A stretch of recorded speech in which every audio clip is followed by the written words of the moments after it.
kulanti wacan oo wanaagsan idin lahaantiiba saaxiibayaal ku soo dhowaada muuqaalkeenna maanta sida looga takhaluso wahsiga ma dareentaa inaad aad uga dib dhacday inaad fuliso riyooyinkaagii ma aragtaa dadka kale oo dhammeeyey howlahoodii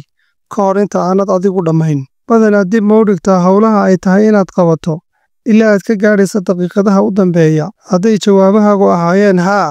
taasi waxay caddaynaysaa inaad tahay qof caajis badan islamarkaana ka wahsada inuu qabto howlaha u yaalla caajisku kugu sababi maayo oo keliya inaad dareento inaad naftaada dembi ka gashay balse wuxuu hoos u dhigi doonaa kalsoonida aad ka qabto naftaada waxaanu si buuxda u kala dhantaali doonaa horumarka noloshaada ilaa aad aragto isagoo qof kastoo kugu hareeraysnaa uu gaadhay wixii uu rabay nolosha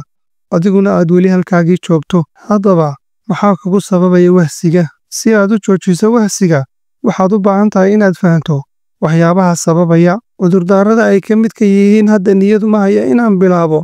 ama inaad tidhaahdo hadda ma haysto wakhti igu filan gebi ahaanba maaha waxyaabaha keena caajiska balse waa hadalla ay dadku u isticmaaleen inay nafis ku dareemaan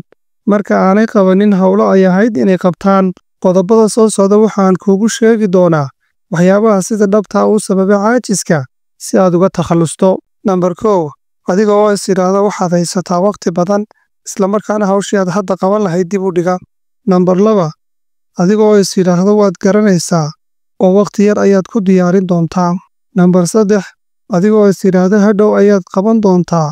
ee hadda u soo yara shaax ama waxoogaasa asxaabtaada la soo yara joog nambar 4 adigoo hawshii aad maanta qaban lahayd is idhaahda wakhti badan ayay u baahan tahay kadibna dib u dhiga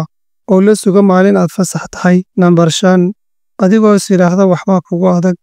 dadka caajiska ah iyo kuwa aan ahaynba waxay u maleeyeen in howlaha qaarkood adag yihiin balse farqiga u dhexeeya waa inay dadka aan wahsan ay si dhaqsa ah u bilaabaan hawsha intaa kadibna ay ogaadaan inaanay cabsidii ay qabeen mid runa ahayn balse ay ahayd mid beena halka dadka caajiska badana ay sii sawirtaan hawsha adeegeeda iyagoo aan ku dhacayn inay qabtaan nambar 6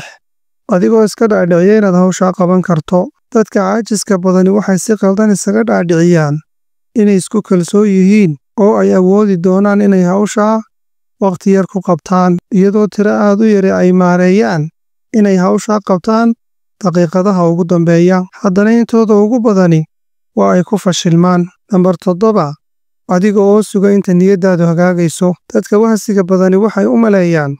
in dadka aan caajisin ay bilaabaan shaqadooda marka ay niyadda u hayaan oo keliya sidaa darteed waxa ay sugaan inta ay niyaddooda u soo jeedsanayso ee ay sax noqonayso halka dadka aan caajisin ay shaqada bilaabaan xataa iyaga oo aan niyad u hayn oon jeclaysanayn hawsha nambar 8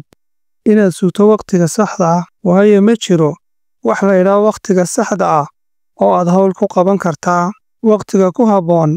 ee ay tahay inaad hawl qabataa waa wakhti xaadirkan aad joogto nambar 9 fahan cawaaqibka xun ee ka dhalanaya wahsiga haddii aad ogaato in caajiskan badan ay murugo ka dambayso waxay kugu dhiirigelinaysaa inaad fadhiga ka kacdo oo aad noqoto qof wax soo saar leh noloshiisana horumar gaadhsiiya dadka wax soo saarkani waxay hawsha qabtaan iyagoon cidna u joojinayn si aad uga takhallusto caajiska waa inaanad u arag oo keliya balwad aad u xun oo wakhtiga kaa luminaysa balse waa inaad ogaataa inuu yahay cudur aad u daran oo kuu horseedaya murugo iyo niyad jab bal ka waran haddii aad is aragto adigoo 50 jir ama 60 jir gaadhay oo aan nolosha wax guul ahba ka gaadhin runtii waa arrin aad u xanuun badan oo dadka caajiska badani ay aad uga murugoon doonaan marka ay arkaan inay noloshoodii bilaa macni ku dhaaftay aad baad ugu mahadsantihiin daawashada muuqaalkan haddii aanad hore sabskrayb u saarin channelkeenna maamuusa miidiya sabskrayb hadda saar fideogana like saar